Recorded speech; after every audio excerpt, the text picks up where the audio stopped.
कई दिनों से इस कश्मकश में था कि आपको कौन सी लोक कहानी सुनाई जाए। फिर सोचा क्यों ना घुघुती की ही कहानी सुना दी जाए। तो आज की कहानी है घुघुती बसूती भैभूखू मैसूती। कहानी शुरू होती है एक गांव से जहां ढोल दमाऊ बज रहे थे। सभी औरतें दाल पीस रही थी तो आदमी चूल्हे के लिए लकड़ियां काट रहे थे। घर में शादी थी तो सजावट भी थी और चैतू अरसे और रोटने चखने के लिए इधर उधर भटक रहा था। तभी मां ने आवाज दी और कहा, जा ऊपर देखा घुघुती तैयार हुई कि नहीं। मां का आदेश मानकर वो तुरंत अपनी दीदी यानी घुघुती को देखने चला गया। घुघुती सुंदर सी पीली साड़ी में सज धज कर बैठी हुई। हल्दी से उसका चेहरा और हाथ पैर और भी खूबसूरत दिख रहे थे। और शादियों में जैसा होता है वैसे ही यहां भी सहेलियां मजाक मस्ती कर रही हैं। तभी चैतू आकर कहता है, दीदी चल तुझे मां बुला रही है। शायद हम दोनों को अरसे खाने के लिए बुलाया है। जल्दी चल वरना सब ठंडे हो जाएंगे। इतने में घुघुती की एक सहेली चैतू को चिढ़ाते हुए कहती है कि चैतू तेरी दीदी के खाने पीने के दिन गए, अब तो वो खुद खिलाने पिलाने जा रही है। ये बात सुनकर चैतू सोचते हुए घुघुती से पूछता है कि दीदी तू कहां जा रही है। आंखों में आंसू लिए घुघुती चैतू से बोलती है कि मैं ससुराल जा रही हूं। हर लड़की को अपना घर छोड़कर जाना पड़ता है। शादी में सिर्फ अरसे पकोड़े ही थोड़ी बनते हैं, बल्कि एक घर से एक लड़की की विदाई भी होती है। यह सुनकर चैतू का मन घबरा जाता है।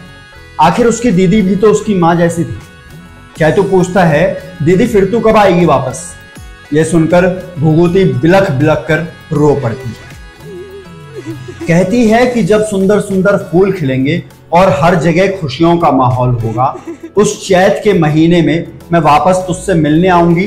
तू बस मेरी भिटोली तैयार रख। इस बात के साथ चैतू ने अपना दिल मजबूत कर दिया और अपनी बहन घुघुती को कई पहाड़ दूर विदा कर दिया। दुख के दिन तो समय के साथ खत्म हो जाते हैं, लेकिन यादें हैं जो कभी नहीं मिटती। और यदि यादों को किसी तरह भूल भी जाओ तो किसी ना किसी कोने से वो दिल में वापस घुसने का जरिया बना ही लेती। चैतू और घुघुती के साथ भी ऐसा ही हुआ। पहले यादों ने घेरे रखा और फिर याद लंबे इंतजार में तब्दील हो गई। जब जब चैत का महीना आता था, चैतू पलके बिछाए अपनी दीदी का इंतजार करता था, लेकिन वो नहीं आती थी। देखते ही देखते दिन महीनों में और फिर सालों में बदल गए।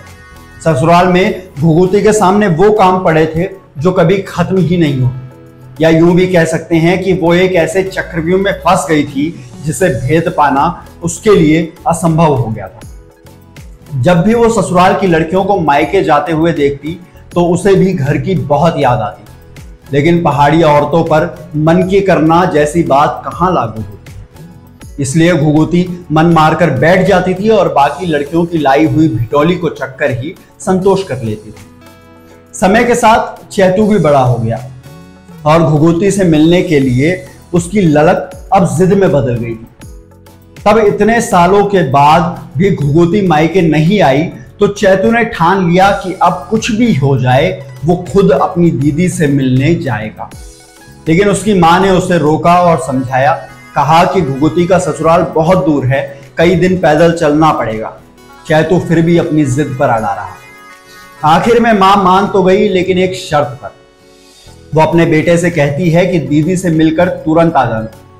दरअसल चैतू की मां बहुत बूढ़ी हो चली थी। उसका मानना था कि वो कभी भी भगवान को प्यारी हो सकती है और ऐसे समय में बेटा पास नहीं रहेगा तो वो क्या करेगी।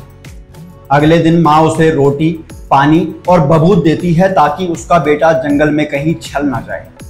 साथ में घुघुती के लिए भिटोली भी बांध देती है और साथ में एक सोने की जंजीर भी देती है। चैतू कई दिनों तक कठिन रास्तों पर चलते हुए घुघुती के पास पहुंच गया।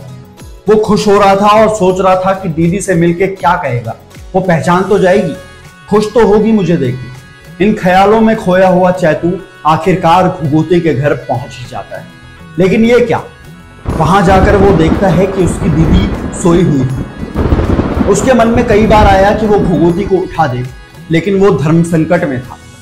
दरअसल उस जमाने में किसी सोए हुए इंसान को जगाना पाप माना जाता था। इसलिए चैतू इंतजार करता रहा, लेकिन घुघुती फिर भी नहीं उठी और चैतू के मन में मां की कही बात बार बार गूंज रही थी।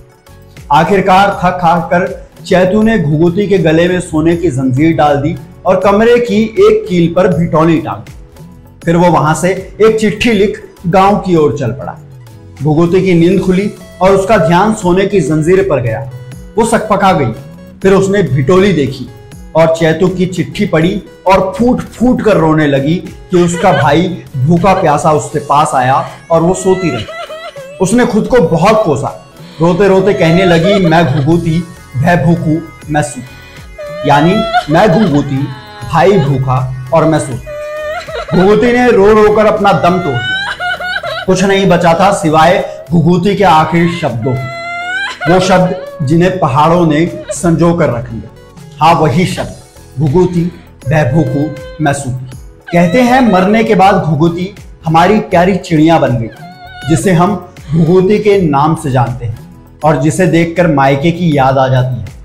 लोक मान्यता यह भी है कि घुघुती आज भी पक्षी के रूप में यही दोहराती है, घुघुती, भय भूखू, मैं सूती। तो ये थी हमारी एक लोक कहानी, घुघुती की कहानी। हमने घुघुती पक्षी को कई बार देखा है, हमने वो गाना भी सुना है, घुघुती घुरौने लगी मेरा मेहता की, बॉडी बॉडी ऐगे ऋतु ऋतु चहता की।